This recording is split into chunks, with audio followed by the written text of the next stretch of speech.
Beloved readers, I'm deeply grateful for your presence as I share this poignant narrative of affection, heartbreak, and self-discovery. Your support infuses this tale with meaning, and I hope it touches your heart as profoundly as it does mine. Her words struck like lightning on a tranquil evening. I think we need a break for now.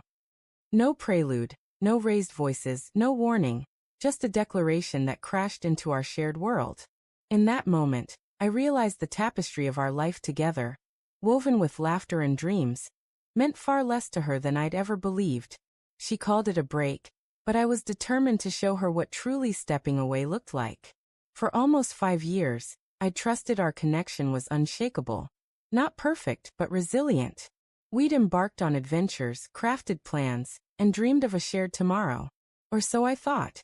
It was a Thursday evening, and we were supposed to be packing for a cruise we'd planned with enthusiasm months earlier. My heart buzzed with anticipation.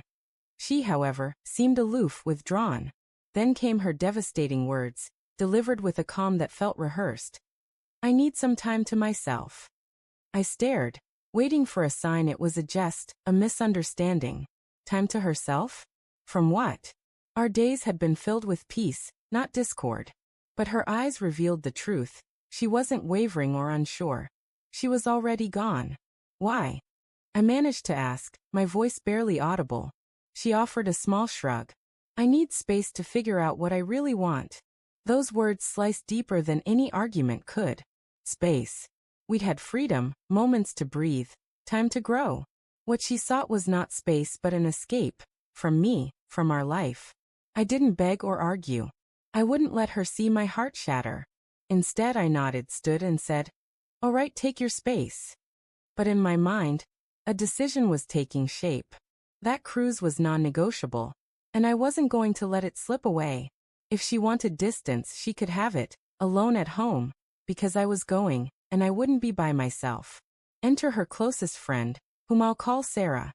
This wasn't a premeditated plot. Sarah had always been a steady presence, especially when my girlfriend withdrew into her own world. She remembered things, like my birthday, that my girlfriend overlooked. We weren't particularly close, but there was an unspoken bond. After word of our break spread, Sarah sent a message. "I'm so sorry she hurt you. You deserve so much more." I lingered on her words, wondering if they held deeper meaning or were merely kindness. Then I took a leap. "Thank you," I replied. "Funny thing, I've got a cruise ticket with her name on it. Care to come along?" I expected a light-hearted refusal. Instead, after a long pause, she responded, "When do we leave?" On the day of the cruise, my ex texted, "Are you still going on the trip?" As if she thought I'd cancel. I answered with a photo of Sarah and me on the deck, glasses raised, the vast sea stretching behind us. No caption was necessary. Her typing indicator flickered on, off, on again, then disappeared. Her silence spoke volumes, more gratifying than any words I could have said. On board, things with Sarah began awkwardly. We both carried the weight of the situation. But as the days passed, something shifted. We laughed without restraint, explored new places, and danced under a canopy of stars. She listened, truly listened, in a way my girlfriend never did. Her gaze was open, sincere.